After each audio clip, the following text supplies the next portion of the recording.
Picture a tent on the northern edge of the Roman Empire, somewhere along the Danube River. Sometime in the 17 years, Marcus Aurelius spent governing the most powerful civilization the Western world had yet produced. This is how his writings invite us to imagine him.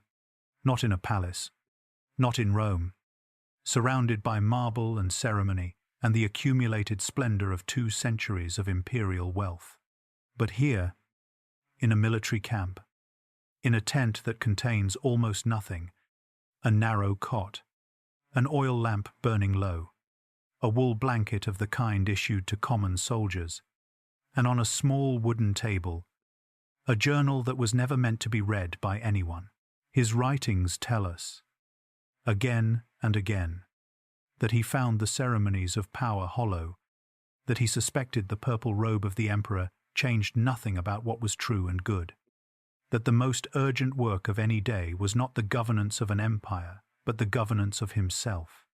Historians would later place him among the greatest rulers Rome ever produced. Philosophers would argue, and many still do argue, that he came closer than any other ruler in recorded history to the ideal that Plato called the philosopher king. But the journal on that table tells a different story than the one his official portraits were designed to convey.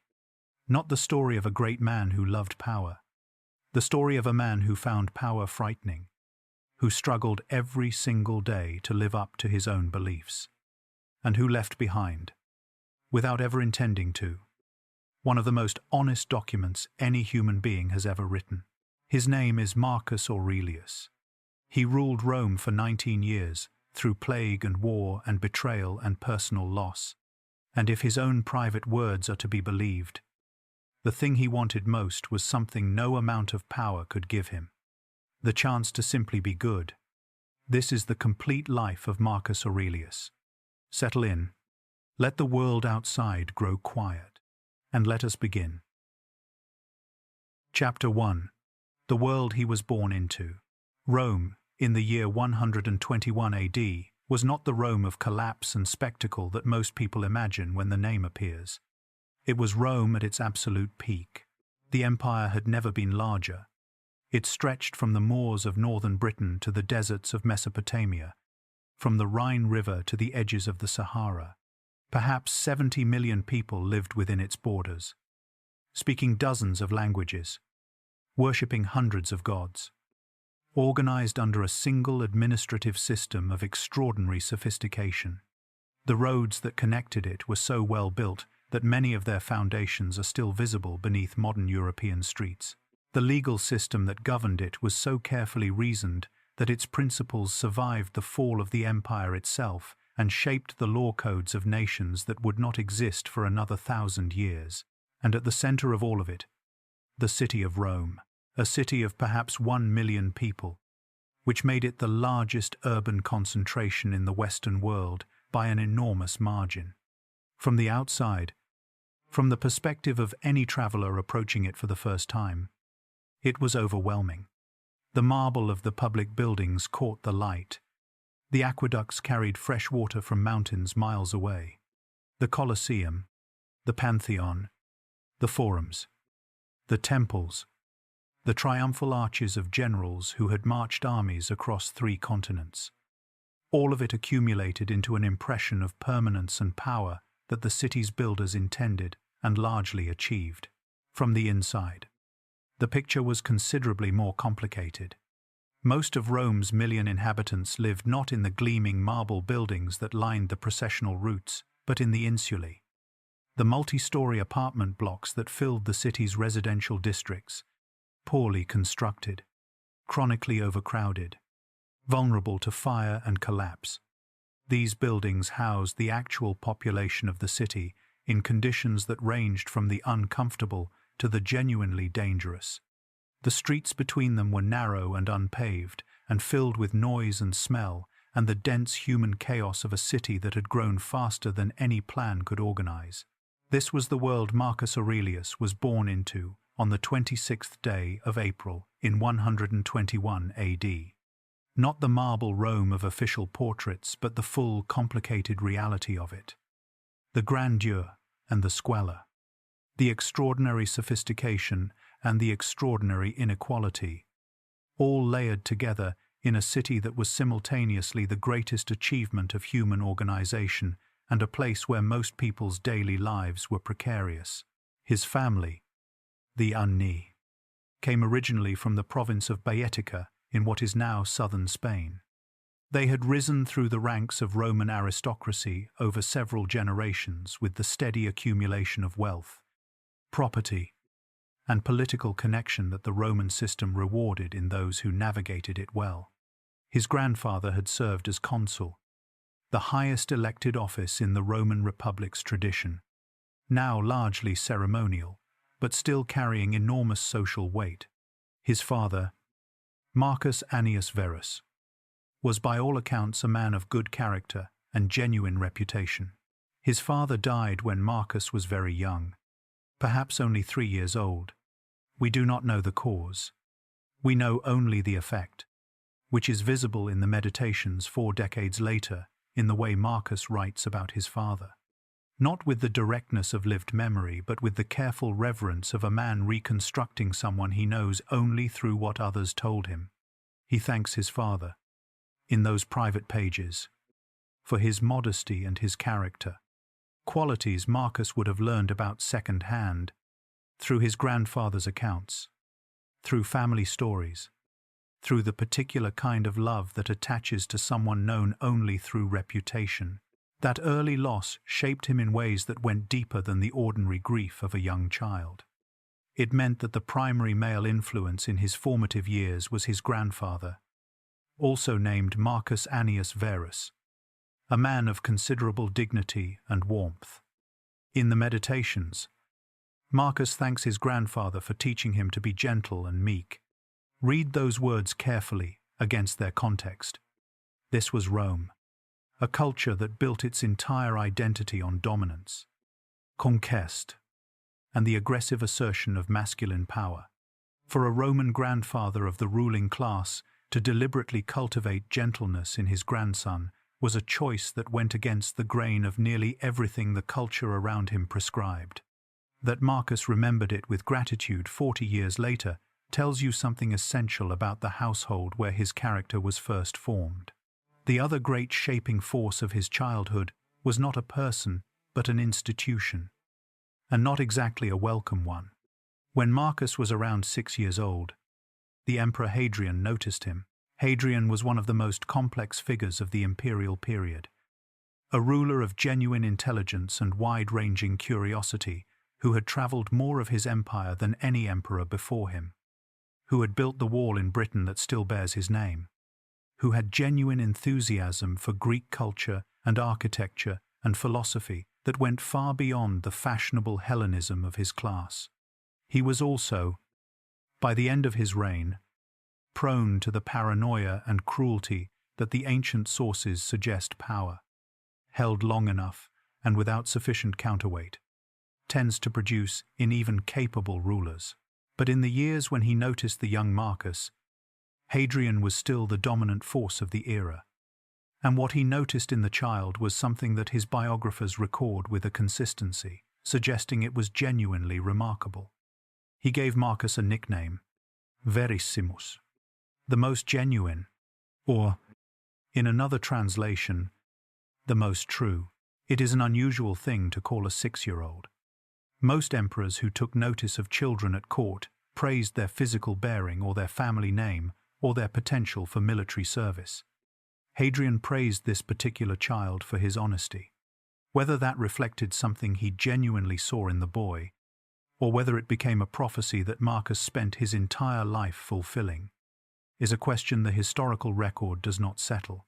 What the historical record does confirm is that the man Marcus became was, above all else, a man committed to a particular kind of honesty, the kind that turns inward, the kind that looks at its own failures without flinching and writes them down in a private notebook, because writing them down is the only way to hold them steady enough to work on. Hadrian died in 138 AD when Marcus was 17 years old. But long before that death, he had arranged the architecture of the young man's future in ways that Marcus had no say in and no escape from. Hadrian had chosen Antoninus Pius as his successor on one explicit condition. Antoninus would adopt two young men as his sons and future heirs. One was Lucius Saonius Commodus, the son of a man Hadrian had originally intended to succeed him. The other was Marcus. The 17-year-old who received this news was not a warrior in training. He was not a climber who had been working toward exactly this opportunity. He was, by his own later account, and by the accounts of people around him at the time, a boy who had recently discovered philosophy and found in it something that felt, for the first time, like stable ground beneath his feet. He was also, whether he had chosen it or not, the future emperor of Rome. The tension between those two things, between the philosophical life he was drawn toward and the political life he had been designated for, would not resolve itself in the years to come. It would simply become the central fact of his existence. Rome was waiting, and the boy who would grow into the man who governed it was already asking questions that Rome had no particular interest in answering. The 17-year-old who received this news was not a warrior in training. He was not a climber who had been working toward exactly this opportunity. He was, by his own later account and by the accounts of people around him at the time, a boy who had recently discovered philosophy and found in it something that felt, for the first time, like stable ground beneath his feet. He was also, whether he had chosen it or not, the future emperor of Rome. The tension between those two things, between the philosophical life he was drawn toward and the political life he had been designated for, would not resolve itself in the years to come. It would simply become the central fact of his existence. Rome was waiting, and the boy who would grow into the man who governed it was already asking questions that Rome had no particular interest in answering. Chapter 2. The education of a future emperor. The moment that changed everything does not look dramatic. It looks like a boy sitting down to read a book. He was around 11 or 12 years old. The man who gave him the book was Junius Rusticus, a philosopher appointed to the young Marcus's household by the same imperial machinery that had arranged everything else about his life. Rusticus was a serious and demanding teacher who had absorbed the Stoic tradition not as a set of ideas to discuss at dinner parties, but as a practice to live by, and who believed with the intensity of personal conviction that philosophy was not an ornament to a well-educated life. It was the work of being human, the only work that ultimately mattered. The book was a collection of lectures by a man named Epictetus. To understand why that book mattered, you need to understand who Epictetus was, because the distance between Epictetus and the young Marcus was one of the great paradoxes of ancient philosophy. Epictetus had been born into slavery in the city of Hierapolis in what is now Western Turkey, sometime around 50 AD. Ancient accounts, including one preserved by the philosopher Origen, tell a story that has been repeated across centuries, though scholars note its details cannot be independently verified. According to this account, Epictetus's master once twisted his leg deliberately as a demonstration of power. Epictetus warned him calmly that the leg would break. When it did, he observed simply that he had said so. Whether this specific episode is precise history or a later illustration of the man's philosophy, we cannot know with certainty. What is not disputed is the broader shape of his life. He was enslaved. He was eventually freed. He taught philosophy in Rome until the Emperor Domitian expelled all philosophers from the city, and then established a school in northern Greece, where students traveled from across the empire to hear him speak. He never wrote anything down himself. What survived were notes taken by his student Arrian, compiled into a work called The Discourses, and a shorter summary called the Enchiridion, meaning handbook. These texts do not flatter the reader. They do not offer comfort or the reassurance that things will work out. Epictetus says, again and again, in the plain and sometimes startling language of a man who learned hard truths the hardest possible way, that the only thing any human being ever truly controls is the quality of their own response to whatever happens to them. Not the events themselves. Not other people's behavior.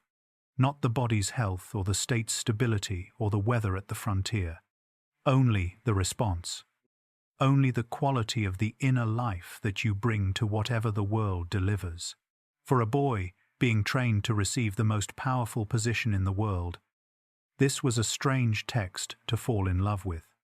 But Marcus fell in love with it entirely. Roman aristocratic education was built around a different center of gravity. It was built around rhetoric, the art of persuasion, the ability to move an audience, command a room, and shape events through the power of beautifully organized language. In a culture where public life was conducted almost entirely through spoken debate, in the Senate, in the courts, at public ceremonies, the man who could command language commanded everything. Rhetoric was not a skill. It was power made portable. Marcus had the finest rhetorical training the empire could provide. His primary teacher in this tradition was Marcus Cornelius Fronto, a man widely regarded in his own time as the greatest living master of Latin prose, whose reputation in certain circles rivaled that of Cicero himself. The letters between Marcus and Fronto have survived, discovered in a palimpsest manuscript in the 19th century, and they reveal a relationship of genuine warmth and mutual devotion that cuts across the considerable gap in their ages and social positions. Fronto calls his student his most delightful lord.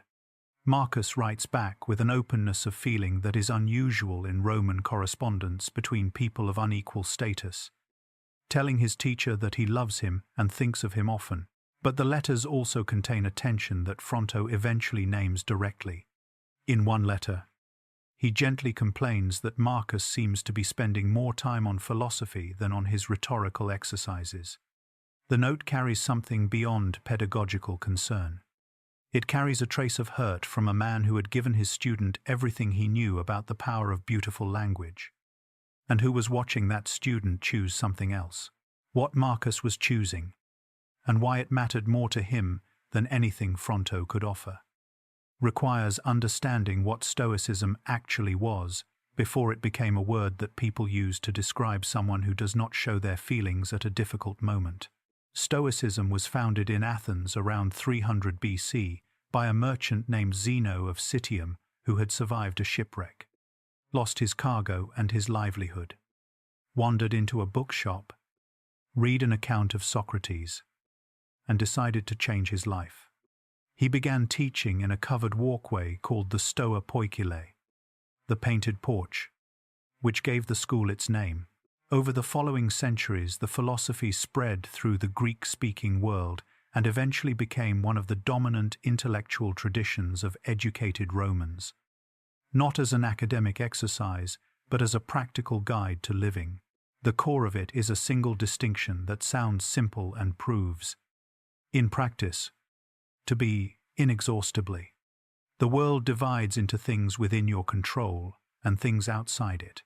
Within your control are your judgments, your intention, your responses, the quality of your attention, the values you act from.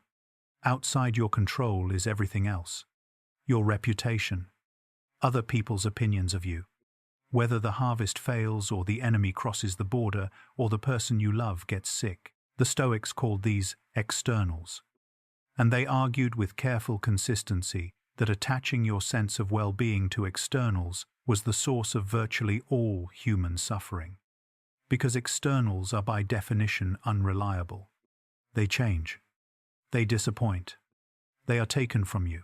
The Stoic practice was the lifelong, daily, perpetually unfinished work of releasing that attachment while taking complete responsibility for the one thing that was actually yours, the quality of your inner life. This did not mean not caring about outcomes. Marcus cared deeply about outcomes. It meant not allowing outcomes to determine the quality of your character. You act from good values regardless of results. You do the work regardless of whether the work succeeds. You remain who you are regardless of what happens to you. For a boy who had lost his father before he could know him, who had been raised in a household that cultivated gentleness in a culture that celebrated force, who had been designated for a role he had not chosen and could not refuse. This was not a philosophical position to adopt for intellectual satisfaction. It was a way of surviving the life he had been handed. Rusticus understood what he was giving Marcus when he placed Epictetus in his hands. In the Meditations, written decades after those early lessons, Marcus thanks his teacher for more than the book. He thanks him for teaching him that his character needed work and correction, which was itself a gift in a world where everyone around the future emperor was invested in telling him that his character was already admirable. He thanks Rusticus for showing him how to read philosophical texts with genuine attention, not skimming for clever arguments to deploy in conversation, but asking seriously what a text actually requires of the person reading it. That distinction between philosophy as performance and philosophy as practice was the whole of what Rusticus taught, and it was the whole of what Marcus spent the rest of his life trying to live. By his mid-teens, he was already developing the habit that would define his inner life for the next 4 decades. The daily practice of examining himself, not the rhetorical self-presentation that his public education was training him to master, but the opposite of that, the private, honest, uncomfortable accounting of how closely his actual behavior had matched what he believed. Did he respond to that difficult person with genuine patience or with the performance of patience? Did he make that decision from principle or from the desire to avoid conflict? Was he present in that conversation or already composing the next one in his mind? The answer, almost every day, was imperfect. Some things done well, other things not. More work to do tomorrow. He wore the rough cloak of a philosopher in private settings long after his position made such choices unnecessary. He slept on a hard bed and resisted the comfort of more luxurious arrangements. His mother, Domitia Lucilla, a woman of considerable wealth and genuine influence on his character, expressed concern. He thanked her for the concern in the Meditations years after her death, in terms that make clear the love between them was real and the influence was lasting. The people around him began to notice a quality that the ancient sources attempt to describe, and that amounts to something like this: an unusual stillness, a quality of attention that made people feel genuinely heard rather than processed, a seriousness that did not announce itself, and a gentleness that did not feel like weakness. Hadrian's nickname was proving accurate. Verissimus, the most genuine. He was being prepared by one set of forces to rule an empire. He was preparing himself by a different and more demanding process for something harder than that. Whether those two preparations could be made to fit together was a question that the years ahead would test in ways that no philosophical education could fully anticipate. Chapter 3. The Stoic and the Throne. There is a specific kind of dread that belongs only to people who can see clearly what is coming toward them and cannot stop it. Marcus Aurelius knew from the age of 17 that he was going to be emperor of Rome. He did not choose it. He could not refuse it. The machinery of Hadrian's succession planning had placed him in a position from which there was no graceful exit. And the only question available to him was not whether he would hold the throne, but what kind of man he would be when he did. What we know about his response to this knowledge does not come from official accounts or public statements, which would have been carefully shaped for the audience receiving them. It comes from the private journal he kept in the last decade of his life, written in Greek rather than Latin, written for himself rather than for any reader, and never, by his own apparent intention, meant to be read at all. In those pages, Marcus writes about power with a directness and a suspicion that are almost without parallel in the ancient world. He does not write about it as a reward that his virtue deserved. He does not write about it as a burden he bore nobly, which would have been the conventional way of discussing it, the posture of dignified reluctance that Roman political culture had developed to allow powerful men to hold power without appearing to want it. He writes about it as something genuinely dangerous, as a thing that corrupts from the inside, slowly, without the corrupted person necessarily noticing until the damage is already done. To understand why he thought this, you need to understand what the imperial court actually looked like as a daily environment. Power of the kind Marcus was approaching does not arrive all at once. It accumulates.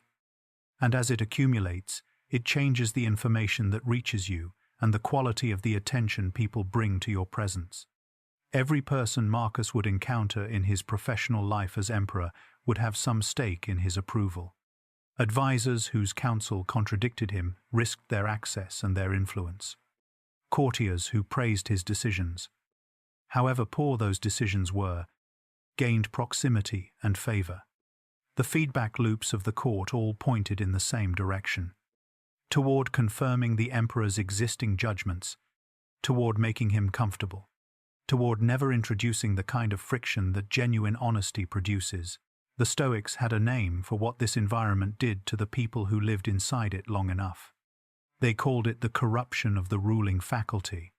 The ruling faculty was the part of the mind responsible for judgment, for distinguishing true from false and good from bad. The faculty that a philosopher was supposed to spend their entire life cultivating and protecting. The court did not attack this faculty openly. It softened it. It surrounded it with so much agreement and so much comfort that it gradually lost the capacity for the kind of resistance that clear thinking requires. Marcus had watched this process work on Hadrian. Hadrian had been a genuinely exceptional ruler in many respects. He had governed his empire with more personal engagement than almost any emperor before him, traveling its length and breadth, managing its administration with real attention, bringing genuine intellectual curiosity to the role. In his early and middle years he had been by most accounts a capable and even admirable figure. And then, toward the end of his reign, something had changed. He had ordered the execution of several senators, including a man named Servianus, who was 90 years old, on evidence that amounted to little more than the fact that Servianus had a grandson who might be imagined as a rival for the throne. The Senate despised Hadrian by the time he died. Antoninus Pius had been required to intervene to preserve his official honors against a Senate that wished to deny them. Marcus had been close enough to these events to observe them with the particular attention of someone who was already thinking about what power did to people. In the Meditations, he would later write about the long list of emperors who had preceded him, not with admiration but with something closer to warning. Augustus, Tiberius, Caligula, Claudius, Nero.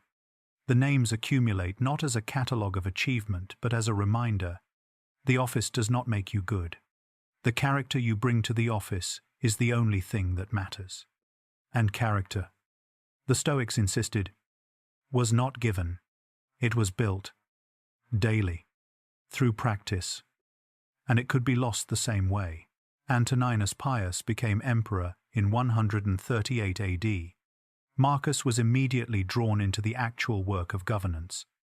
He was given the title of Caesar, meaning heir apparent, a designation that carried real responsibilities rather than merely ceremonial ones. He sat in the imperial council. He observed the handling of petitions and the management of provincial governors and the daily administrative machinery of an empire that stretched across 3 continents.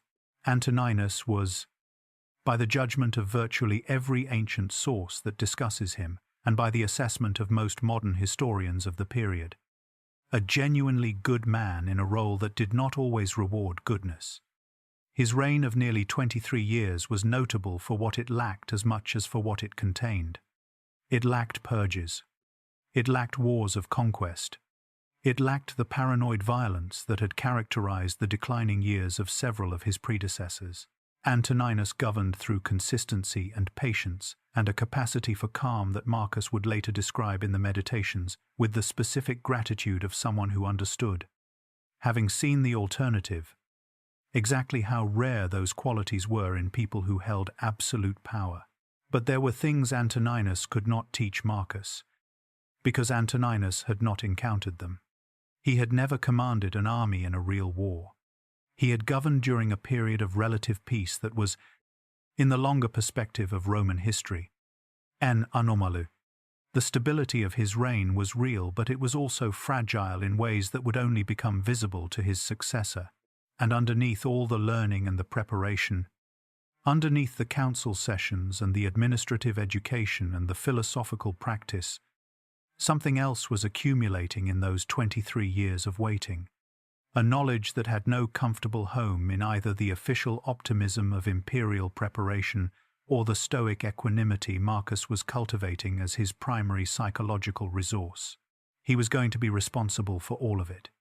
For the empire and the army and the courts and the provinces and the 70 million people whose lives would be shaped by decisions he would make. And there was nothing in the nature of that responsibility that guaranteed he would be equal to it. The Stoics had a practice for moments like this.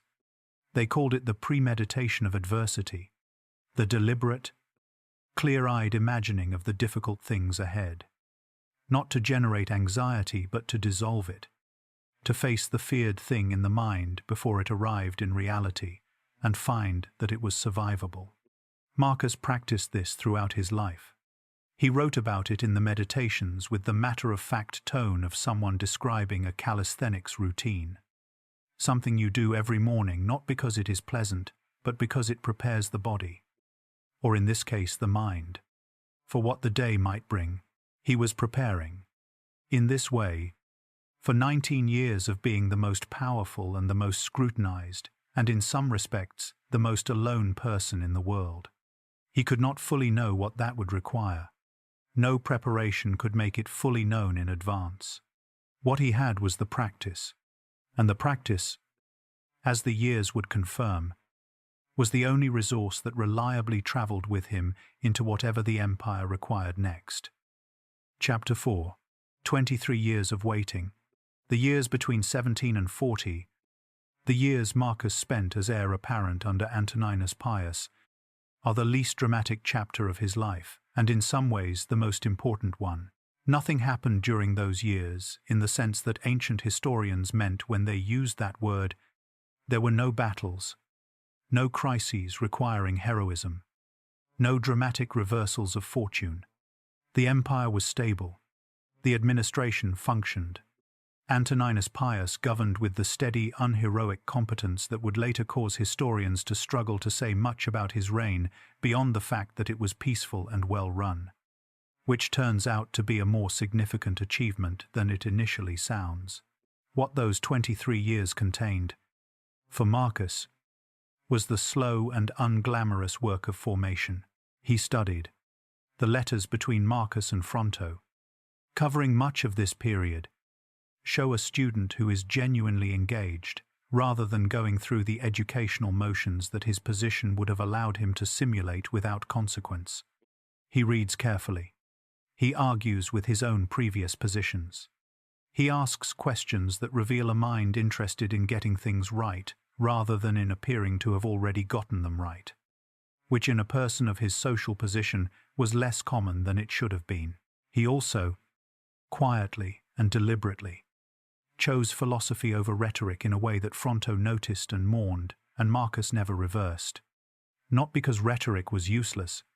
He understood perfectly well that a ruler who could not speak compellingly in public was a ruler operating at a disadvantage, but because philosophy was doing something for him that rhetoric could not do, which was to give him a way of seeing himself honestly. The Stoics had a practice they called prosoche, a Greek word that translates roughly as watchful self-attention. It was not introspection in the modern therapeutic sense, not the careful mapping of emotional landscapes or the excavation of formative experiences. It was something more rigorous and less comfortable. The daily, deliberate examination of the quality of your own thinking and acting, catching the moment when you are about to respond to someone from irritation rather than from principle, noticing the impulse to say what will please rather than what is true, identifying the small self-deceptions that accumulate so gradually that they become invisible if you do not actively look for them. Marcus practiced this throughout these years and wrote about it. Obliquely. In the Meditations. The journal contains passages that read as if written by someone who has been practicing this kind of self-examination long enough to have gotten quite good at catching himself in acts of motivated reasoning, and who is under no illusions about how often the catching is necessary. He married Faustina, the daughter of Antoninus Pius, in 145 AD. He was 24. The marriage had been arranged as part of the same political settlement that had brought Marcus into the imperial family. But the evidence across the decades of their life together suggests something more than a political arrangement between two families managing a succession. They would have many children across their marriage. Modern historians, drawing on commemorative coins, inscriptions, and ancient texts, place the number at around 13 or 14. Though the precise count remains debated in the scholarly literature, several did not survive infancy or early childhood. The grief of those losses does not appear directly in the Meditations, which was a philosophical practice rather than a diary, but it shapes the texture of what Marcus writes about impermanence and about the love of mortal things. He writes about the practice of holding clearly in mind, when you love something, that what you love is temporary, not as a preparation for indifference, but as a preparation for the kind of love that knows what it holds and loves it anyway, without the additional suffering of pretending that it will last forever. These passages read differently once you know how many children Marcus and Faustina buried. He was not doing this work in isolation from the real world. Antoninus's court gave him a sustained education in what good governance actually looked like in practice, in the daily transactions of managing a complex administrative system without drama, without the visible assertion of personal dominance, and without the need for constant public acknowledgement of how well the work was being done. In the Meditations, Marcus thanks Antoninus for teaching him to work hard without needing the work to be noticed. It is an unusual thing to identify as a lesson worth gratitude, and its unusual specificity suggests that it addressed something Marcus found genuinely difficult. But he was also watching, throughout these years, what the model could not prevent, even under Antoninus, the best available version of Roman imperial governance. The system produced results that Stoic philosophy demanded he notice. Provinces were managed with varying degrees of honesty. The legal system distributed outcomes that depended heavily on the identity of the person appearing before it and the person sitting in judgment. And the institution of slavery, which undergirded the entire economic structure of the empire, persisted in conditions that ranged from the relatively tolerable to the genuinely horrific, involving perhaps a third of the empire's total population. The Stoics had argued, with philosophical consistency, that all human beings shared the same capacity for reason and therefore the same fundamental dignity. Epictetus had been enslaved. The contradiction between that philosophical commitment and the reality of the institution that had enslaved him was not invisible to thoughtful Romans in Marcus's circle. Marcus would push, during his reign, toward more humane legal treatment of enslaved people. He would not dismantle the institution. No one in his world imagined that was possible. The gap between what philosophy demanded and what the political world permitted was a gap he would live inside rather than resolve. As most people who try seriously to act ethically within imperfect systems eventually discover they must. By 161 AD, Antoninus Pius was dying. The 23 years of preparation were ending. Not because Marcus had arrived at some point of readiness, but simply because time had moved and the moment had come. Antoninus gathered his council. He gave the watchword for the night to the tribune on guard duty, as Roman tradition required. The word he chose was aequanimitas, equanimity. Then he closed his eyes, and the work, the real work, the work that all the reading and writing and practicing had been a preparation for, was about to begin. Chapter 5. The Weight of the Purple. The first decision Marcus Aurelius made as Emperor of Rome was one that no emperor before him had ever made. He refused to rule alone. The Senate had assembled. The ceremonies of succession were ready. Everything that 2 centuries of imperial tradition required was in place, waiting for the new emperor to step into the role that had been prepared for him. And Marcus walked into that chamber and told them that Lucius Verus, his co-heir, his younger adoptive brother, must be elevated to full co-emperor with equal legal authority, not a ceremonial partner, not a junior figure with an honorary title, a co-equal. The confusion in that chamber was genuine. There was no precedent for this in the entire history of the Principate. The logic of the imperial system, the reason it had been constructed, the way it had been constructed, was the concentration of authority in a single person. The Republic had destroyed itself through the competition of powerful men. The empire had been the solution to that destruction. 2 emperors with equal power was not a variation on the system. It was, to Roman ears trained on history, the beginning of exactly the kind of divided authority that had produced the civil wars of the previous century. Marcus proposed it anyway. His reasoning, as his later writings allow us to reconstruct it, was rooted in the philosophical framework that had been shaping his thinking for 3 decades. Lucius Verus was his brother by adoption and by legal designation. Hadrian had intended him to rule. Antoninus had honored that intention throughout his own reign. To now absorb Lucius's share of authority into an undivided personal power would be to take more than his share. To use the accident of which man happened to be in better health and better prepared at the moment of succession to eliminate a legal claim that had the same origin as his own. In the Meditations, he writes about the temptation to believe that the purple robe of the emperor changes what is true. He writes about this as a temptation he had to actively resist, which suggests it was real. The decision to share power was, among other things, the first public test of whether the philosophical practice of 23 years of preparation could hold against the most seductive opportunity for self-aggrandizement that the Roman world could produce. It held. Lucius Verus was 29 years old. He was physically striking and personally charming. He had spent the years of his heir-apparent status in a manner considerably different from Marcus, pursuing the pleasures that his position made available rather than the discipline that his position made possible. He was not a bad man. He was simply a man whose formation had not included the kind of rigorous inner work that Marcus had been doing since Rusticus placed Epictetus in his hands. He was suited to the ceremonial dimensions of imperial power and poorly suited to its administrative demands. He was also, by the fact of his existence and his legal status, a potential source of instability if left outside the formal structure of authority.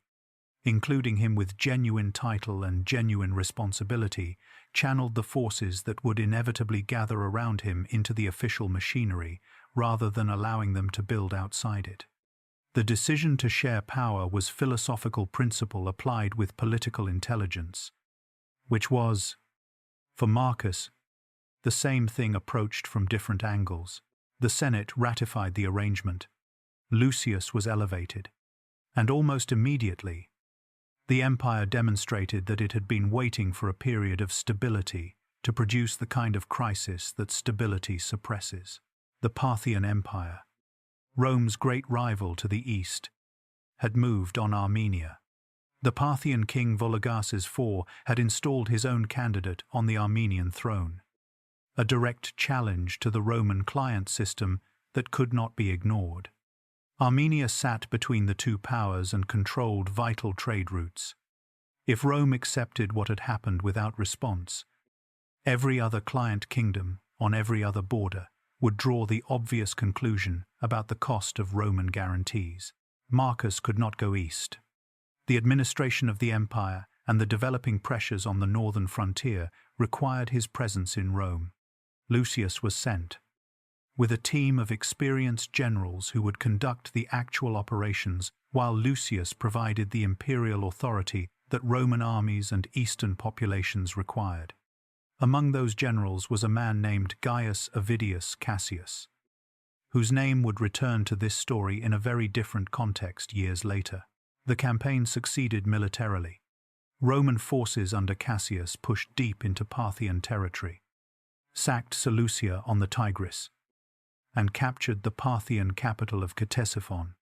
It was a genuine, strategic victory, one of the most significant the empire had achieved in the East for a generation. The armies came home in 166 AD, and with them, invisible in the movement of men and supplies across thousands of miles, came something that would prove more destructive than any Parthian resistance. Modern historians believe it was smallpox, though some argue for measles, and the ancient sources are not precise enough to permit certainty. What the ancient sources are precise about is the effect. The physician Galen, who was practicing in Rome during the worst years and whose observations constitute some of the earliest surviving clinical descriptions in Western medical history, documented the specific symptoms: fever, skin eruptions, a characteristic rash that in fatal cases spread rapidly. He estimated the death toll in Rome, at the peak of the epidemic, at approximately 2,000 people per day. Historians treat ancient numerical estimates with appropriate caution, but even at a fraction of Galen's figure, the disruption to a city of 1 million people was catastrophic. The plague moved with the armies and the trade routes across the empire. Over the 15 or so years of its worst spread, it may have killed between 5 and 10 million people, with some modern estimates running higher. The demography of the entire Mediterranean world was altered. Provinces that had been flourishing were left understaffed. Military units that had been at full strength were depleted. The economic foundations of the imperial system, dependent on the productivity of a large and relatively healthy population, were visibly damaged. Marcus did not leave Rome. He organized. He arranged food distribution to households that could not work. He established public burial for those who died without family resources to pay for the private rites that Roman tradition required. Addressing the accumulation of bodies in the streets with the same methodical practicality he brought to military logistics, he auctioned objects from the imperial collections, furniture and plate and decorative items that had belonged to previous emperors, rather than raise taxes on a population already devastated. He consulted with Galen and other physicians, asking what was known, absorbing with apparent steadiness the honest answer that what was known was very little. Through these same years, Lucius Verus was present in Rome, sharing the formal weight of the empire, if not always its administrative substance. Then, in 169 AD, traveling with Marcus toward the northern frontier, Lucius suffered a stroke and died. He was 38 years old. Marcus arranged the imperial burial honors. He stood through the ceremonies. He was now sole emperor. The plague was still moving. And along the Danube, the quiet was ending. Chapter 6. The Wars That Would Not End. What happened on the Danube frontier, beginning in 167 AD, had not happened in almost 3 centuries. The Marcomanni, a Germanic confederation occupying territory north of the river in what is now Bohemia and southern Germany, crossed into Roman-controlled territory with an allied force that included the Quadi and a shifting coalition of other tribal groups. They did not stop at the border zones where Roman military presence had previously contained such incursions. They pushed south through the Alpine passes and reached Aquileia, a major Roman city on the northeastern coast of Italy itself. Italian soil. The last time an enemy force had done this was during the Cimbrian invasions. Defeated by the general Marius in 101 BC, 3 generations of Romans had grown up in a world where the empire's wars were fought at the empire's edges, far from the centers of Roman life. The news that Aquileia was under threat arrived in Rome with the particular psychological force of something that everyone had believed impossible, revealing itself as entirely possible. Marcus responded with methodical urgency. The plague had depleted the legions, and he addressed the shortfall by drawing on every available source, enrolling gladiators into military service, recruiting slaves and granting them freedom in exchange for service. Raising 2 new legions from the Italian population itself, he hired Germanic mercenaries to fight other Germanic enemies. A pragmatic choice that created its own complications but addressed the immediate need. He negotiated with some tribal groups while preparing to fight others, maintaining the complex simultaneous diplomacy and military pressure that the frontier situation required. He also, in these same years, began the Notebook. It is one of the striking facts of Marcus Aurelius's life that the work for which he is most remembered, the private philosophical practice that would survive him by 2,000 years and counting, was written not in periods of peace and reflection, but in the middle of the hardest sustained stretch of his reign. The meditations were not composed in a library. They were composed in military camps along the Danube, between councils of war and dispatches from the provinces, by a man managing simultaneously the administrative work of governing 70 million people and the military work of defending the empire's most threatened frontier. That context matters for how you read what he wrote. The passages about equanimity were written by a man who was being tested for equanimity constantly.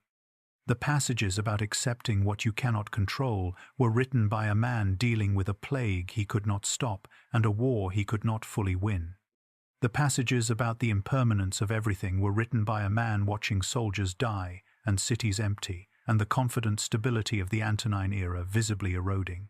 The wars along the Danube continued for most of the rest of his reign, with varying intensity.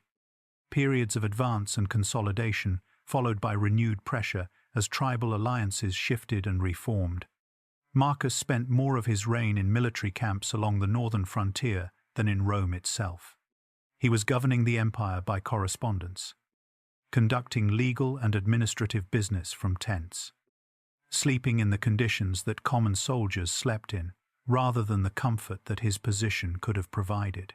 He wrote, in the Meditations, about the practice of distinguishing between what the work requires and what the self wants. The work required him to be on the frontier. The self, as he recorded honestly in those private pages, wanted other things, wanted the quiet of philosophical study, the company of people who could talk about ideas rather than supply lines, the particular peace of a mind not constantly interrupted by the urgent demands of the most complex administrative and military challenge the empire had faced in living memory. He stayed anyway. He did the work anyway. Not because Stoic philosophy had eliminated the desire for the alternative, but because the practice had given him a way of acting from what he believed rather than from what he wanted. And the two were not always the same thing. In 175 AD, a rumor reached the eastern provinces of the empire. The emperor was dead. He had finally succumbed to the illness that had been degrading his health for years. The rumor was false, but the man who acted on it had not survived long enough to discover that. Gaius Avidius Cassius, the general who had delivered the victory over Parthia, who had been entrusted with sweeping authority over the eastern provinces, who had been given by Marcus a level of autonomous command unprecedented in the administrative structures of the empire, declared himself emperor. The eastern legions backed him. He had the administrative infrastructure of the wealthiest provinces. He had personal military credibility that few men in the empire could match. Marcus was alive. The account of how Marcus received this news has been preserved in several ancient sources, and while they likely idealize his response to some degree, they agree on its general character. He was calm. Not the performed calm of a public figure managing their presentation, but something quieter and more steady. He wrote to the Senate asking them to show restraint in their response, asking explicitly that no senator be put to death on account of involvement with Cassius, that no senator's blood be shed at all. He expressed, in terms that ancient writers found remarkable enough to preserve across centuries, that he wished it were possible to spare even Cassius himself. He could not. Before Marcus could reach the east, one of Cassius's own officers killed him. The revolt had lasted about 3 months. His head was sent to Marcus. Marcus refused to look at it. He ordered it buried. He traveled through the eastern provinces, addressing the aftermath with the restraint he had promised the Senate. Sparing lives, where sparing was consistent with order. Punishing with exile rather than death, where punishment could not be avoided. What the event had cost him in the less visible currency of trust and the particular grief of being betrayed by someone whose quality you had genuinely believed in. The Meditations suggest, without stating directly, he writes, in passages from approximately this period, about betrayal and the appropriate response to it, about separating the person from the act, about the practice of releasing resentment, not because what was done was acceptable, but because carrying resentment damages the person who carries it more reliably than it affects the person it is directed at. Faustina had accompanied him east. She died before the journey home, in a small town at the foot of Mount Taurus, in what is now southern Turkey, in a place called Halala. They had been married for 30 years. Marcus asked the Senate to honor her memory. They named the town after her. They established a foundation in her name to support the education of orphaned girls. They deified her with the full formal honors of the imperial tradition. Marcus said nothing public about what her death cost him. He returned to the northern frontier. The camps along the Danube were waiting. The work was waiting. He picked up his pen. He wrote. He kept going. Chapter 7. The Private Journal of a Public Man, sometime in the last decade of his life, probably beginning in the early 170s and continuing close to his death. Marcus Aurelius kept a private notebook.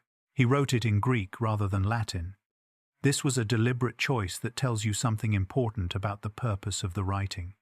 Latin was the language of governance, of official correspondence, of the administrative machinery Marcus operated inside every day. Greek was the language of philosophy, the language in which Epictetus had spoken, in which the Stoic tradition had been built, in which the inner life of educated Romans was often conducted when they were not performing their public roles.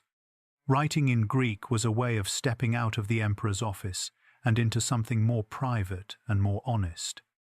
Even when the emperor's office and that private something occupied the same tent in the same military camp. He gave it no title. He dedicated it to no reader. He began not with a preface explaining his purposes, but with a list of people he was grateful to and the specific things about each of them that he wanted to carry into his own practice. His grandfather's gentleness, his father's modesty and character, known only through reputation since the man had died before Marcus could know him directly. His mother's simplicity and generosity, his teacher Rusticus, for giving him Epictetus and showing him that his character needed work, his teacher Apollonius, for demonstrating what it looked like to live with genuine freedom and consistency. The list is not performing gratitude for a future audience. It is establishing a standard for the person writing it. These are the people Marcus measured himself against, not the emperors whose portraits lined the palace walls, not the great military heroes whose campaigns were taught in Roman schools, but the people who had shown him what goodness actually looked like in the practice of ordinary days.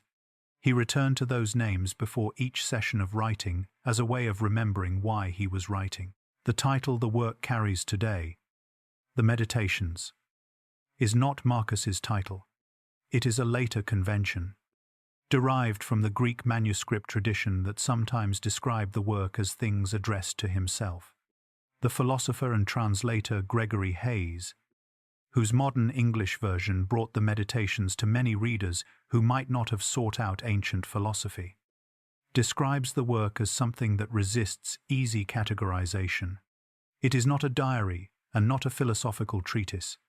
It is, in his assessment, something more like the notes of a person practicing philosophy, the way an athlete practices a physical discipline. Not demonstrating mastery for an audience, but working the same movements repeatedly, because the movements are what keep the capacity alive. The 12 books of the Meditations move across a wide range of subjects and concerns, but they circle back, again and again, to a smaller number of ideas that Marcus seems to have found simultaneously essential and endlessly difficult to maintain. Understanding why requires understanding something about the nature of what he was doing. He was not writing things he had figured out. He was writing things he was still working on. The distinction matters enormously for how you read the text. When Marcus writes, in one of the passages that has been translated and quoted more than almost any other line in the work, that you have power over your mind and not outside events, he is not recording an insight he has successfully integrated into his daily experience. He is writing a reminder he needed on a specific morning when the reminder was necessary because the thing it described was not yet automatic. The reminder was necessary precisely because the thing it pointed toward was still difficult. The first and most fundamental preoccupation in the Meditations is the distinction between what is within your control and what is not. Marcus returns to this so often and in so many different formulations that a reader moving quickly might assume repetition. A reader moving slowly begins to see something else. Each return approaches the idea from a slightly different angle, presses on a different aspect of its difficulty, tests whether the understanding is genuine or merely verbal. He is not repeating himself. He is practicing. The second great preoccupation is impermanence and time. The Meditations are saturated with a consciousness of how brief everything is. And this consciousness does not produce despair in Marcus, but something more useful. He writes about the emperors who preceded him, men who thought their power was permanent, whose names are now barely remembered. He writes about great cities that no longer exist. He writes about the children of emperors who died as children. And from all of this he draws not nihilism but clarity. If nothing external lasts, then the only thing worth attending to with full seriousness is the quality of what you are doing right now. In this moment, with these choices, the third preoccupation, and perhaps the most unexpected for a document written by the most powerful man on earth, is the relentless attention Marcus pays to his own failures and inadequacies. He writes about the temptation to do things for the approval of others rather than from genuine conviction. He writes about the impulse toward anger when people around him behave badly, and the practice of remembering that bad behavior is the result of limited understanding rather than malice, which does not excuse it but changes how you should respond. He writes about the ease with which self-interest dresses itself in the language of virtue and how difficult it is to catch this happening in yourself rather than only in others. These are not confessions of dramatic moral failures. The failures Marcus records are the small ones, the ones that happen between the large decisions in tone rather than in action, in the quality of presence rather than in the substance of policy. He was unkind when kindness was possible. He was distracted when attention was owed. He was motivated by the desire to be seen well when motivation from principle was what the situation required. A man who had spent 4 decades being deferred to and praised by nearly everyone who came into contact with him, who had every possible material and social reason to believe that his existing character was adequate, kept a private notebook specifically to prevent himself from believing it. That is not a common form of moral seriousness. In the ancient record of powerful people, it is essentially unique. The fourth preoccupation is other people, and here the Meditations contain some of their most practically enduring material. Marcus writes about a practice he apparently performed every morning. Before you encounter anyone today, he tells himself, remind yourself that you will meet people who are ungrateful, deceptive, inconsiderate, and difficult. Remind yourself that this is not a reason for anger or despair. These people are acting according to their understanding, and their understanding is limited, as your own understanding is limited. Anger at limited understanding is as rational as anger at a person for being sick. This is not an argument for passivity or for tolerating harm without response. Marcus administered the law of an empire of 70 million people and made decisions about punishment and accountability every day of his reign. The Stoic position was not that behavior had no consequences. It was that the emotional weather of your response, the anger or contempt or wounded pride that so often drives reaction, was a separate matter from the practical question of what the situation required. You could act firmly and fairly without being consumed by resentment. Indeed, you acted better without the resentment. Because resentment clouds the judgment that good action requires. The fifth preoccupation is death. Marcus writes about it throughout the Meditations with a directness that can be startling on first encounter. Not with morbidity or theatrical acceptance, but with a kind of steady accounting. He lists emperors who assumed their power was permanent. He writes about his own death in the third person sometimes, as if examining it from a slight distance, trying to see it clearly rather than through the distorting lens of self-preservation. He writes about the practice of treating each day as a complete thing in itself, so that death, when it arrives, does not arrive as an interruption of something unfinished. These passages were not written from a position of philosophical security. They were written in a military camp by a man in declining health who had buried children and teachers and his co-emperor and his wife, and who was managing a war that showed no signs of ending cleanly. The equanimity they describe was not a quality Marcus possessed. It was a quality he was working toward. Every morning, knowing that the work would not be finished before the morning came when it would no longer be his to do. The Meditations were first printed in 1559 AD, in Zurich, by a scholar named Wilhelm Zeilander, working from a Greek manuscript whose earlier history is not fully documented. Nearly 1400 years had passed since Marcus died in his tent on the Danube frontier. How the notebooks survived that interval through the fracturing of the empire and the centuries of disruption that followed is a question the historical record cannot fully answer. What we know is that Marcus did not publish them, did not arrange for their circulation, and appears not to have told anyone about their existence in any systematic way. A private man's private notes, written during one of the most publicly consequential lives in the ancient world, survived by something between fortune and accident, and emerged into a world that has not stopped reading them since. What strikes readers across every century and every language in which the Meditations have been translated is not the novelty of the ideas. The core Stoic principles that Marcus returned to were ancient even when he wrote them. They had been stated more precisely by Epictetus, argued more systematically by earlier philosophers.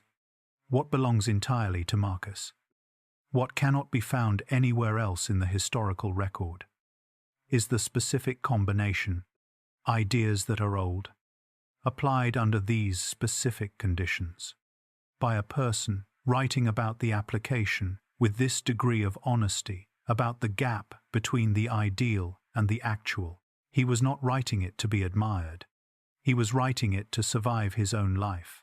That it turned out to be exactly what generation after generation needed to find, written down by someone who had actually lived it under conditions that made living it genuinely hard, is the kind of irony that the Meditations themselves would have described as simply one of the things that happens. Worth noting, not worth dwelling on. Back to the work. Chapter 8. The failures he never hid. There is a version of Marcus Aurelius that history has found very easy to construct and very difficult to let go of. In this version, he is the proof that the philosopher king was not merely an ideal, the man who demonstrated, across 19 years of genuine governance, that power and wisdom could inhabit the same person without one destroying the other. The emperor who held the Stoic line through plague and war and betrayal, without ever breaking faith with the values he had spent a lifetime building. This version is not wrong, but it is incomplete in ways that matter. And the most important source for its incompleteness is Marcus himself. The Meditations do not record a man who got it right. They record a man who kept trying to get it right and kept falling short and kept beginning again. That is a different thing. And the difference matters because the hagiographic Marcus, the sage above ordinary human failure, is philosophically useless to anyone who is trying to live seriously in the real world. A man who never struggled would have nothing to teach anyone who does. So we need to be honest about the failures, not to diminish him, because the honest accounting of where he fell short is, in the end, part of what makes him worth taking seriously. The first and most historically significant failure concerns the Christians. During Marcus's reign, members of early Christian communities in the Roman Empire were subjected to persecution in several locations. The most documented episode occurred in Lugdunum, the city now known as Lyon in southern France, around 177 AD. The account of what happened there, preserved in a letter written by the surviving Christian community and quoted extensively by the early church historian Eusebius, describes events of considerable brutality. Christians were arrested, subjected to interrogation under torture, brought before the local governor, and executed. The martyrs of Lyon, as they came to be known in Christian tradition, included people of various ages and social origins. Among them, a young enslaved woman named Blandina, whose treatment in the ancient account is described in terms that have disturbed readers in every century since. The historical record requires careful handling here. The Roman administrative system did not work through the kind of centralized operational directives that a modern reader might imagine. Provincial governors held substantial independent authority over matters of local order, and the treatment of any community in any given province depended heavily on the governor's own inclinations and the specific local dynamics of that province. We cannot say with the confidence that the evidence does not support that Marcus personally directed the events at Lyon. What we can say is that the broader policy framework of his administration created the conditions within which those events occurred and did not prevent them. That framework was not protective of Christian communities, and understanding why reveals something important about the limits of Marcus's philosophical imagination. Christians refused to participate in the public religious ceremonies that Romans understood as the social bond holding the civic order together. They would not offer incense at imperial rites. They would not perform the ritual obligations that Roman tradition treated as the minimum expression of civic loyalty. In a world where religion and public life were not separate categories, this refusal looked, from the administrative perspective, like a form of sedition dressed as piety. Not a theological threat, but a civic one. Marcus wrote about this, briefly and without naming the Christians directly. In the Meditations, he wrote about people who faced death in a spirit of bare opposition, rather than from the reasoned acceptance of mortality that Stoic philosophy prescribed. The Stoic who accepted death did so because careful reasoning concluded it was right and necessary. The person who sought death as a demonstration, who embraced suffering as proof of conviction, seemed to Marcus to be operating from passion rather than reason. This reading was, as most careful historians of the period would now assess, a serious misunderstanding. The early Christian martyrs were not, in the main, pursuing confrontation as performance. They were people whose sincere convictions brought them into unavoidable collision with civic obligations they could not, in good conscience, fulfill.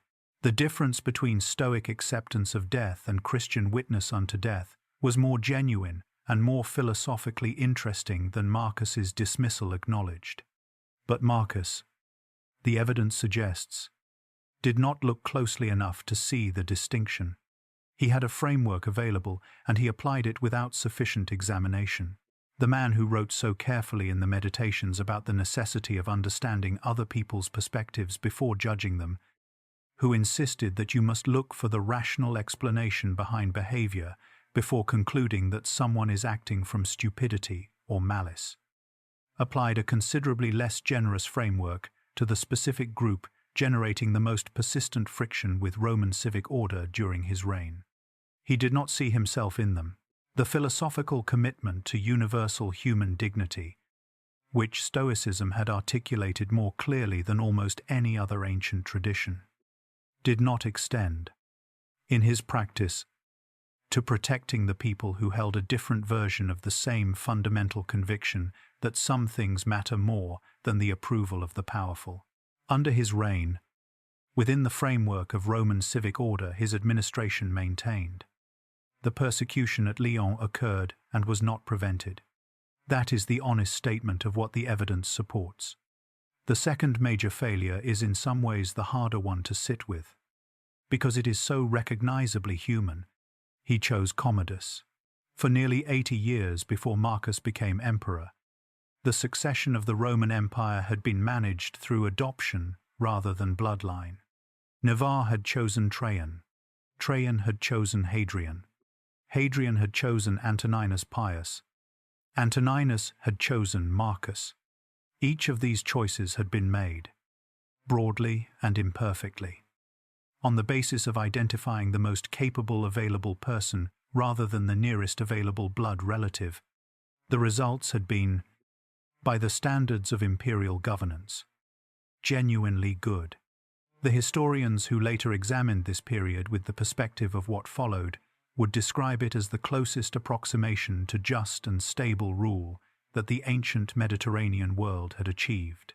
Marcus designated his biological son Commodus as his successor, appointing him co-emperor in 177 AD at the age of 16. The concerns about this choice were visible to people around Marcus during his lifetime. Scholars including Anthony Burley and Frank McLean, whose careful biographies draw methodically on the ancient sources, assess the evidence as suggesting Marcus had some awareness of the questions surrounding his son's suitability, though the precise extent of that awareness cannot be established from the surviving record with certainty. Ancient sources including the Historia Augusta, which is an unreliable document in many respects but preserves details not found elsewhere, contain accounts of advisors raising concerns directly with Marcus. What the evidence allows us to say clearly is this: Commodus was not stupid. He was physically striking and personally magnetic in ways that Roman culture recognized and rewarded. But he was also, from early in his life, a person whose interests and temperament were poorly matched to the patient. Document-heavy, administratively demanding work that Marcus had spent 19 years demonstrating was what governing the empire actually required. He was drawn to spectacle. He was susceptible to flattery. He was not interested in philosophy. He was not interested in the slow accumulation of administrative competence that governance at this scale demanded. The adoptive system had worked precisely because it selected for the qualities that bloodline inheritance could not guarantee. Marcus understood this. He had benefited from it directly. He had written, in the Meditations, about the man who applies a principle carefully to every case except the one where applying it costs him something personally. He had identified motivated reasoning as one of the most dangerous and most common forms of self-deception. The tendency to find justifications for conclusions that self-interest had already reached by a different route. The father in him designated Commodus anyway. Whether this was a failure of philosophical principle or the expression of a love that no philosophical principle could fully override, or some combination of the two that Marcus himself may never have fully disentangled, the historical record does not allow us to say with certainty. What it does allow us to say is that the decision was made, that the concerns surrounding it were real and were known, and that what followed was, in its broad outlines, what the concerns had predicted. In the Meditations, Marcus writes about the practice of holding the people you love with what he calls appropriate looseness, of caring deeply without allowing that care to override your judgment about what is genuinely good. He writes about this as a practice, which means he was working toward it rather than having arrived. The failure with Commodus is the largest and most consequential evidence of the distance between the practice and the arrival. He was not the first person to discover that knowing something is not the same as being able to do it when doing it requires choosing the principle over the child. He will not be the last. But the discovery had consequences that outlasted him by centuries. And understanding the failure honestly is part of understanding the man. Chapter 9. The Philosopher's Loneliness. There is a passage in the Meditations that most readers move past without fully stopping, and that rewards stopping. Marcus is working through the practice of tolerating difficult people, reminding himself that people act according to their understanding, that limited understanding produces bad behavior, that anger at limited understanding is irrational. He has written versions of this reminder many times in the journal. He clearly found it necessary to return to, and then, within that same section, almost without transition, he writes something different. He writes about the pleasure of finding a mind like your own, about the particular quality of attention that belongs to a genuine intellectual companion, someone who thinks with the same kind of care and honesty that you are trying to bring to your own thinking, about how much it matters to have somewhere in your life, someone who will tell you the truth rather than arrange the truth to avoid inconveniencing you. He does not say he has such a person. He writes about the value of having one. That passage, small and easy to miss in the larger flow of the journal, opens a window into something about Marcus's life that his official portraits and his philosophical reputation both tend to obscure. He was, across much of his reign, genuinely and increasingly alone in the ways that matter most to someone who thinks seriously about difficult things. This requires some unpacking, because Marcus was surrounded by people at every moment of his waking life. The imperial court was a self-contained world, staffed by administrators, advisors, physicians, soldiers, petitioners, ambassadors, freedmen, enslaved people, and the constant circulation of powerful men who needed the emperor's attention and used every available means to get it. He had no solitude in the physical sense. Someone always knew where he was. The loneliness was of a different kind. It was the loneliness of a person who has thought seriously about certain questions for a long time and finds, as the years accumulate, that the number of people available to think about those questions with him is diminishing rather than growing. His earliest and closest intellectual companion had been Fronto, the rhetoric teacher whose letters reveal a man of genuine warmth and real intellectual substance. Fronto died around 166 AD. At approximately the same time, the Marcomannic Wars were beginning and the plague was moving through the empire.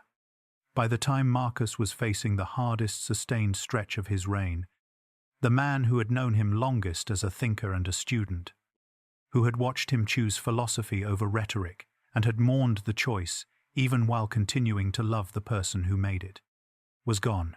Lucius Verus died in 169 AD.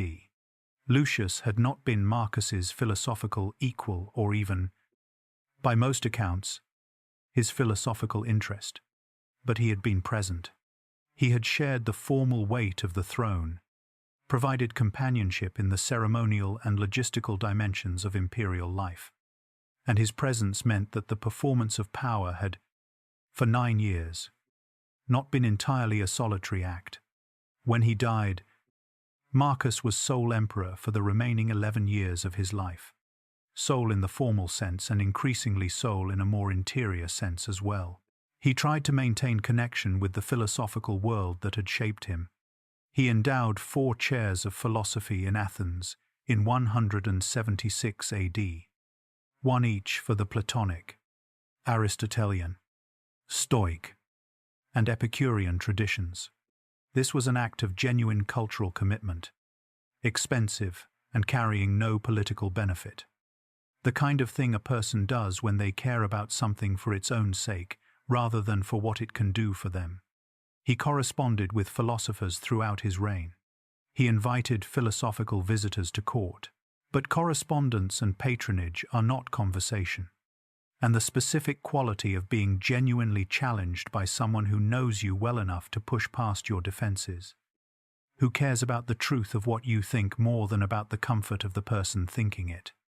That quality had become scarce in ways that the most powerful man in the world could not purchase back.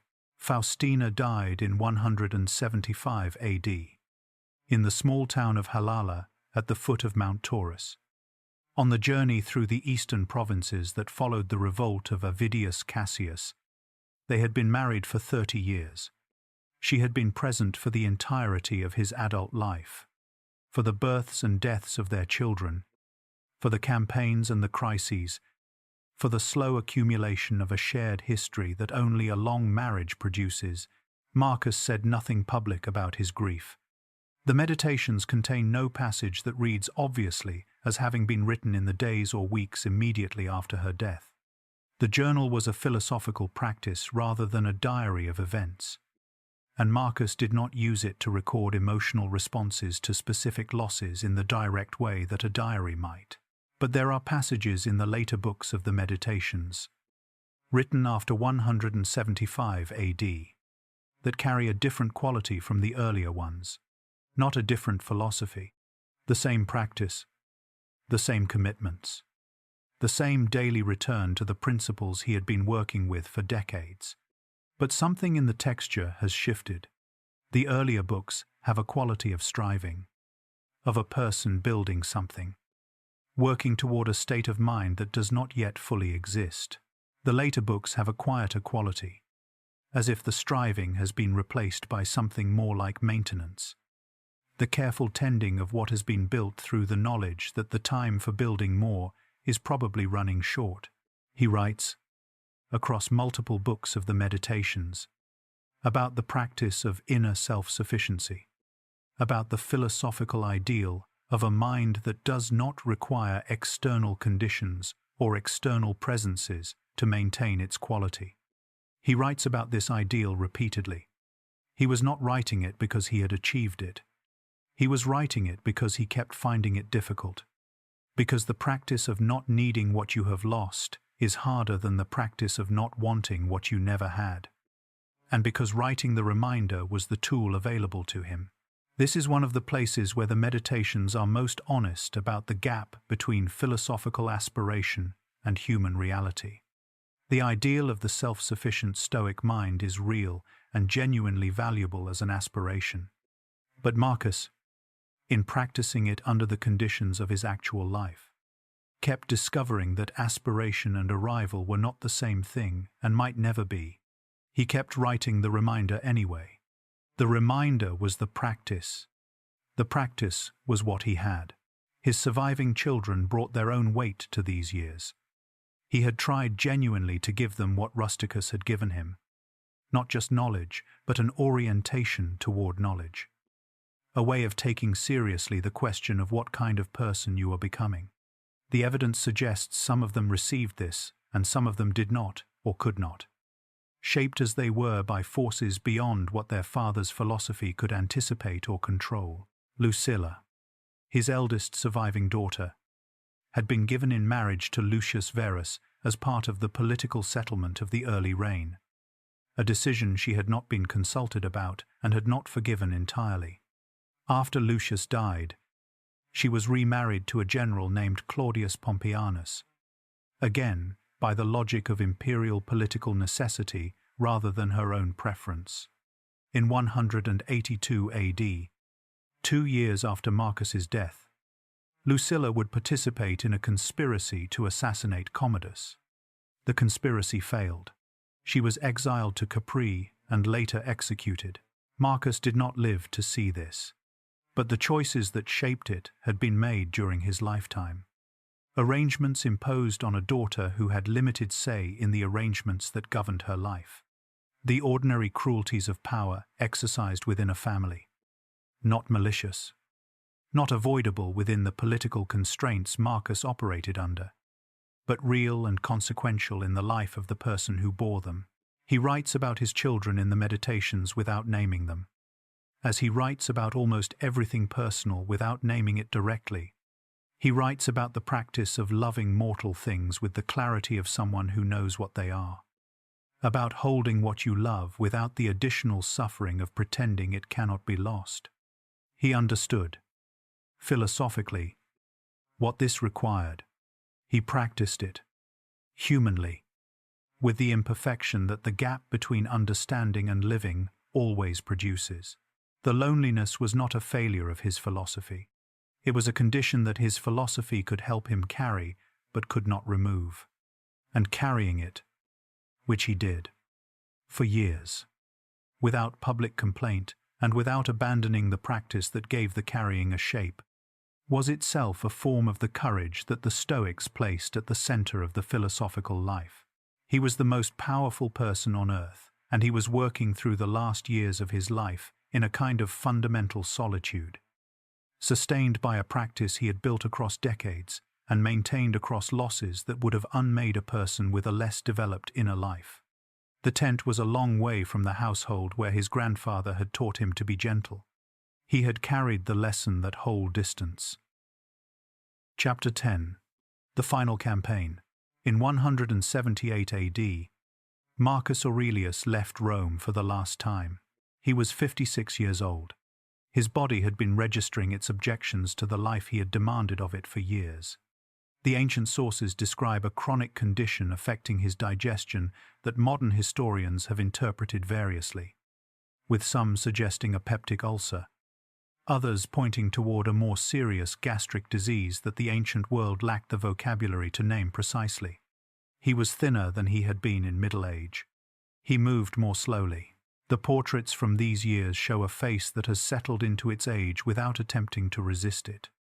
The eyes still carrying the quality of attention that characterized him across his whole adult life. But the overall impression more austere, more worn. He knew the risks of another campaign. His physicians knew them. The people who loved him knew them.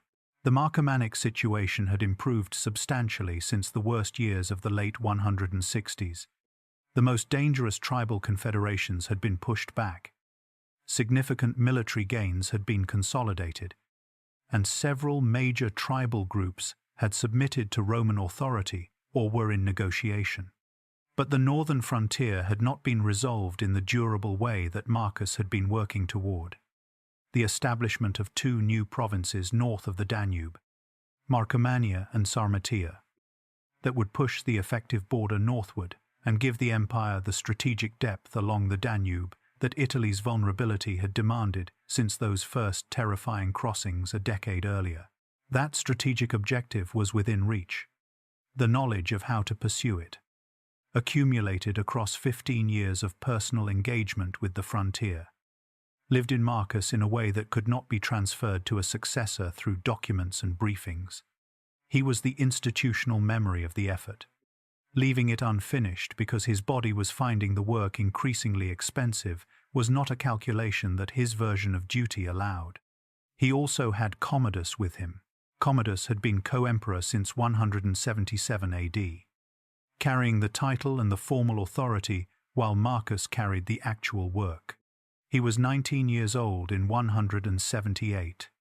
Bringing him on this campaign was an attempt, the last serious attempt available to Marcus, to give his son some version of what Antoninus Pius had given Marcus across 23 years of proximity to genuine governance, to let the work teach him what nothing else could teach him.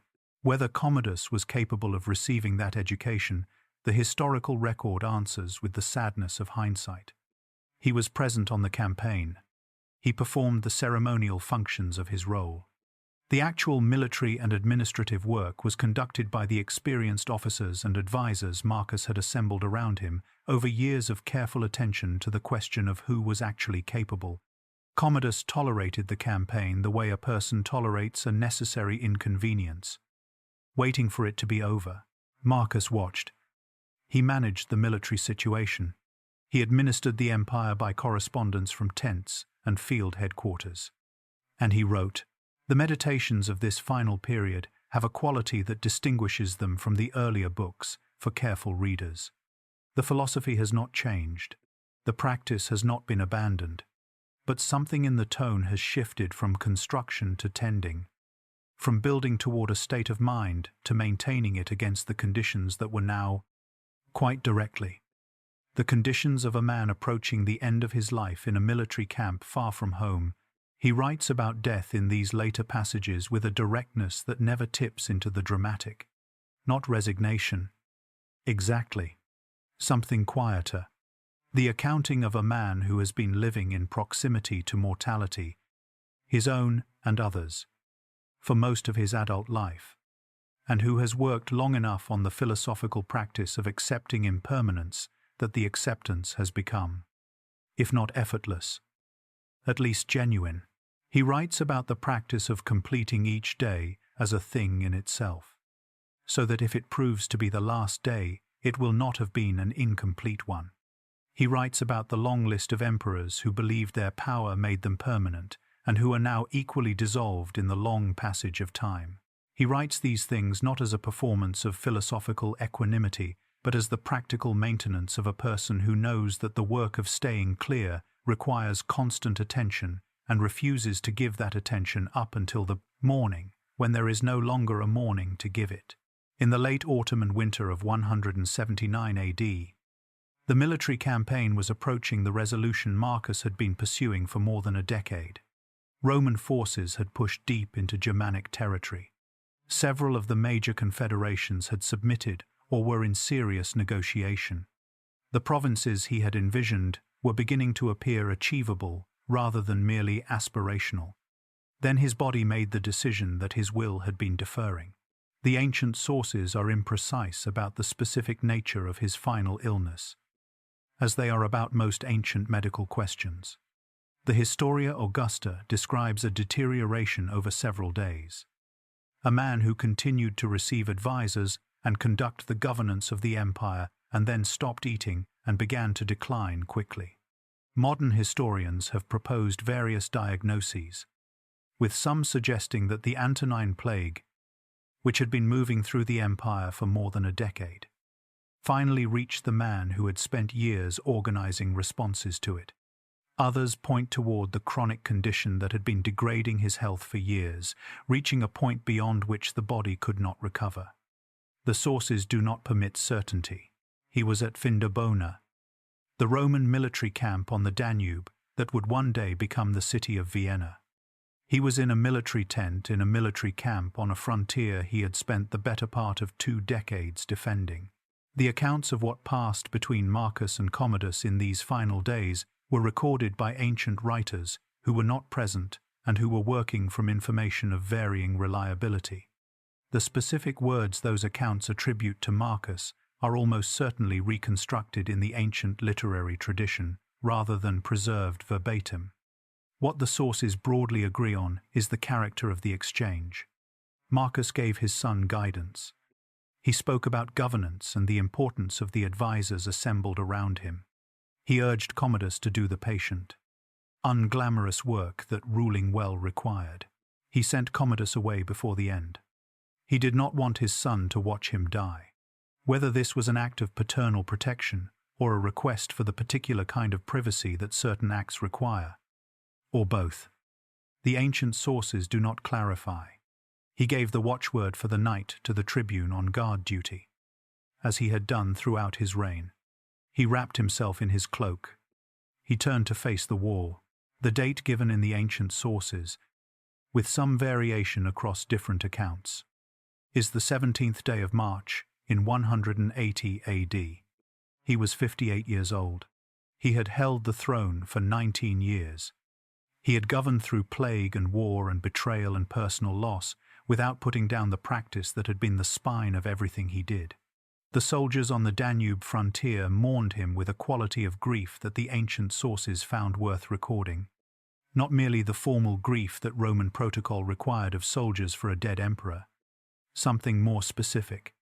The grief of people who had served alongside this particular person through years of genuine difficulty and who understood, from their own proximity to that difficulty, what it had cost him and how he had met the cost. In Rome, the Senate voted him the formal honors of imperial deification without controversy. He joined the small number of emperors for whom that designation carried no irony. Commodus was already moving south. The journal was still in the tent. Still there. Still waiting for whatever would happen next to it across the centuries. Chapter 11.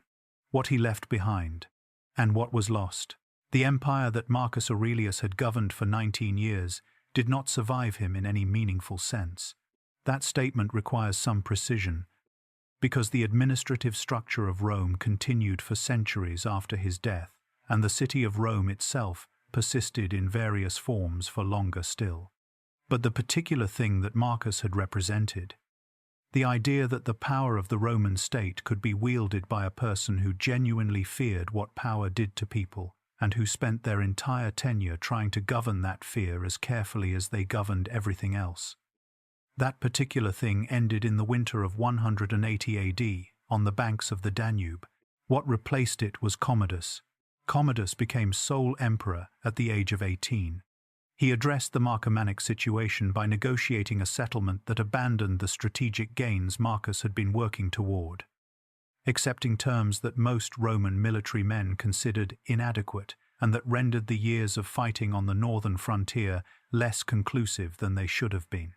The new provinces of Marcomannia and Sarmatia, the strategic objective Marcus had nearly achieved and had returned from Rome one final time to complete, were dropped. The soldiers who had died on the Danube over 15 years had died for a strategic result that his successor surrendered within months of assuming power. Back in Rome, Commodus constructed a public identity that would have been, to Marcus, a sustained demonstration of everything the Meditations had warned against. He appeared in the arena as a gladiator, fighting in bouts that the ancient sources describe as carefully managed, though historians note the accounts carry their own biases. He called himself Hercules Romanus and had statues erected depicting him in the attributes of that demigod.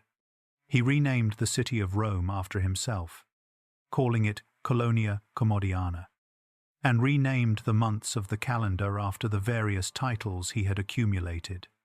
He understood his reign as primarily a performance of his own exceptional nature, rather than as a service to the people governed in his name. The Senate endured this with the careful expression of approval that proximity to unchecked power had been teaching Roman senators to maintain for 2 centuries. The ancient sources writing after his death, when honesty had become safe again, are consistent in their assessment. He was, by almost every measure that Marcus had established across his own reign, the opposite of what a ruler should be. He was assassinated on the last day of 192 AD, killed by members of his own household who had concluded that the arrangement had become untenable. The year that followed produced 4 emperors in 12 months, the Antonine dynasty. The sequence of rulers that had begun with Nerva and Trajan and reached its philosophical culmination in Marcus Aurelius was finished. The forces that produced the instability of the following decades and the full crisis of the 3rd century were operating at a scale that exceeded any single decision's capacity to explain. Empires do not collapse because of one succession choice, and serious historians of the period resist the reduction of complex structural forces to individual moral failures. What can be said is that the adoptive system had worked, and that Marcus chose not to use it, and that what followed was broadly consistent with what the absence of that system's stabilizing logic would predict. But there is another story to tell, alongside the story of what was lost. It is the story of the notebooks, somewhere in the personal effects that traveled with Marcus through years of campaigning across the northern frontier. Among the documents and correspondence and the private possessions of a man who had spent more time in military camps than in palaces was a set of Greek notebooks, private, untitled, written for no reader, containing 19 years of honest self-examination by a man who had spent those years managing the most complex governance responsibility in the Western world while simultaneously trying, with genuine and imperfect effort, to be the person he believed it was possible to be. How those notebooks moved from the tent at Vindobona through the centuries that followed, through the fracturing of the Western Empire and the long disruptions of late antiquity and the Byzantine preservation of Greek texts, is a story the historical record does not fully document. What is known is that the notebooks survived, that they were preserved through processes whose details are largely invisible to us, that they arrived in the hands of Renaissance European scholars in a form that allowed Wilhelm Zeilander to produce the first printed edition in Zurich in 1559 AD, nearly 1400 years after Marcus died. The book found readers immediately and has not stopped finding them. It has been translated into dozens of languages. It has been read by people who had no prior interest in ancient philosophy and who found in it something that addressed conditions they recognized as their own. It has been in continuous print since Zeilander's edition, outlasting political systems and philosophical fashions and the various intellectual frameworks that have been proposed and discarded across the centuries since it first appeared. The translator Gregory Hayes, whose modern English version introduced the Meditations to many readers who might not have sought out classical texts, has written about what makes the work unlike almost anything else in the ancient record. It is not the most systematic philosophical text of its era. It is not the most elegant. It is not the most historically significant in terms of its direct influence on subsequent thinkers. What it is, and what nothing else quite manages to be, is honest. It is the record of a genuinely powerful person thinking in real time about what it means to hold power well. Not performing that thought for an audience, but actually doing it, with all the repetition and self-correction and honest acknowledgement of failure that actual thinking requires. That honesty is the reason it has outlasted virtually everything else produced by the same era. The speeches are gone. The administrative correspondence of the most powerful government in the Western world has mostly vanished. The monuments are ruins. The private notes of a man arguing with himself, written in the margins of campaigns and the quiet hours before dawn, survived because they told the truth about what those years actually required of the person living them. The empire is gone. The journal remains. And the question of which of those two things has done more for the people who came after is not as straightforward as the relative grandeur of their origins might suggest. Chapter 12. The Emperor in the Modern World. Marcus Aurelius has been dead for nearly 2,000 years. The empire he governed does not exist. The frontier he spent his life defending has become the cities of Central Europe. The Germanic tribes he fought have become the nations whose descendants built the civilization that Marcus was trying to protect against their ancestors. Everything about the world he knew has been replaced, layered over, transformed beyond recognition. The Meditations are currently in print in dozens of languages. They are on bedside tables and in backpacks and on the phones of people who have never read another work of ancient philosophy. They are referenced in leadership seminars and athletic training programs and discussions of how to manage high-stakes professional pressure. They are quoted by people who cannot name the tradition they are quoting from, whose encounter with the ideas came not through a classical education, but through a recommendation from someone whose judgment they trusted. How does this happen? How does a document written by a dead emperor for no audience whatsoever become one of the most widely read philosophical texts in the world? The answer is not that Marcus was a great philosopher in the technical sense. He was not. The core Stoic ideas he returned to again and again were ancient when he wrote them, developed more precisely by Epictetus, argued more systematically by earlier thinkers. Marcus added nothing to the philosophical system that a historian of ideas would identify as a genuine contribution to its development. What Marcus added was something the philosophical system alone could not produce.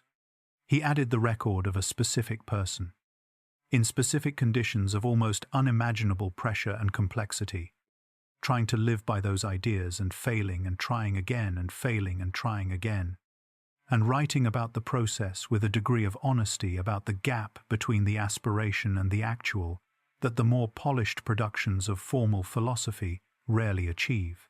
People read the Meditations not to learn what Stoicism is. They read it to see what Stoicism looks like when someone is actually trying to practice it under conditions that make the practice genuinely hard. And Marcus, writing in his tent on the Danube frontier, managing a war and a plague and a succession question that he knew he was handling badly, provides the most sustained and most honest answer to that question available in the ancient record. The writer, Ryan Holiday, whose work has introduced Stoic philosophy to a generation of readers who might never have encountered the original texts, describes the Meditations as the book he returns to most consistently across the years. Not for new ideas, but for the specific quality of honest effort it represents. The translator Gregory Hayes has written about the experience of working closely with the text for years and finding it consistently surprising.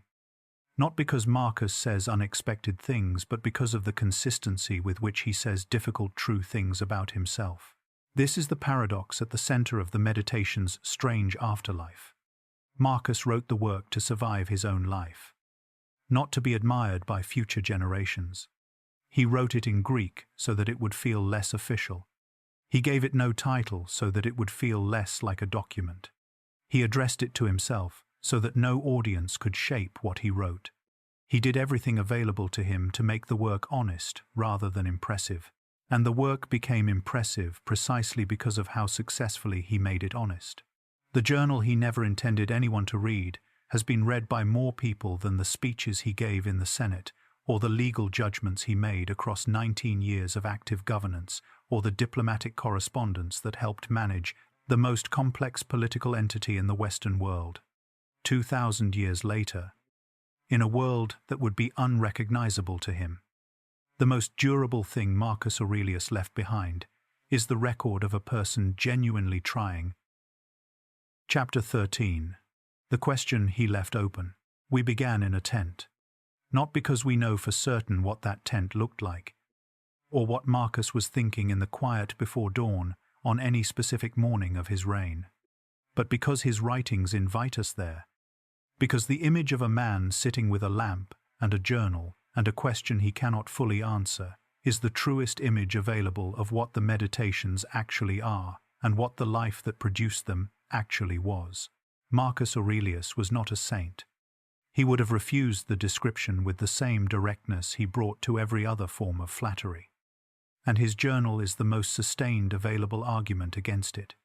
He was a person who set a standard for himself and fell short of it regularly, and wrote about the falling short with the honesty that most people never achieve about themselves, even in private.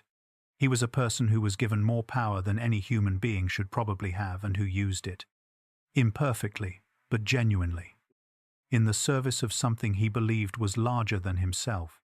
He was a person whose greatest failure was also his most human one. The failure of a father who loved his child more than he trusted his own best judgment. He was, in other words, a person. The question that the Meditations leave open is not a question about Marcus Aurelius specifically. It is the question that Marcus was working on. In that tent, in those years, in those pages, it is the question that every serious reader of the work eventually finds their own version of. Can a person who holds power use it well? Not perfectly, not without failure, not without the specific corruptions that power makes available and that most people, given sufficient power and sufficient time, encounter in one form or another, but genuinely, with real commitment to something beyond self-interest, with the kind of daily, sustained, never finished internal work that good governance actually requires and that most governance does not receive.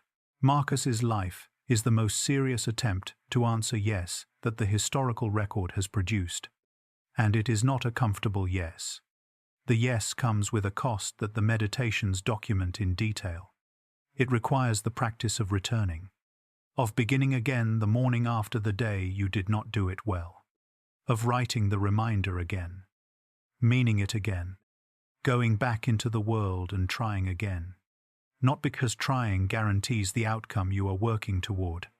It does not because the empire will be saved, or the succession handled correctly, or the philosophical ideal realized in the actual world of armies and plague and the children you love beyond the reach of your own principles.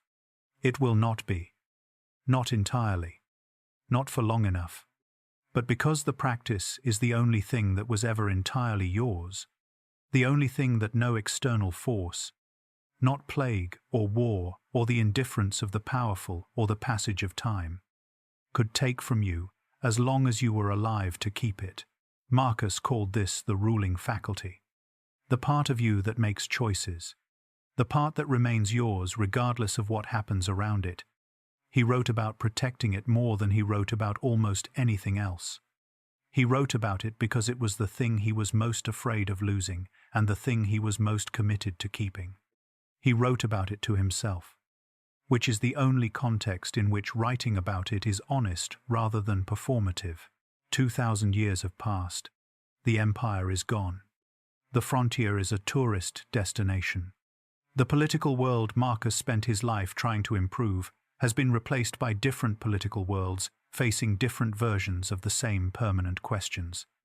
The journal remains. And the question, it was written around. The question Marcus asked himself every morning of his adult life and never answered definitively and kept asking anyway, is still available to anyone who picks it up. Not the historical question about Marcus Aurelius, which scholars will continue to examine and refine with the careful attention it deserves. The other question, the one he was actually writing about. In Greek, in a tent, by lamplight. Before the day began, who do you want to be today?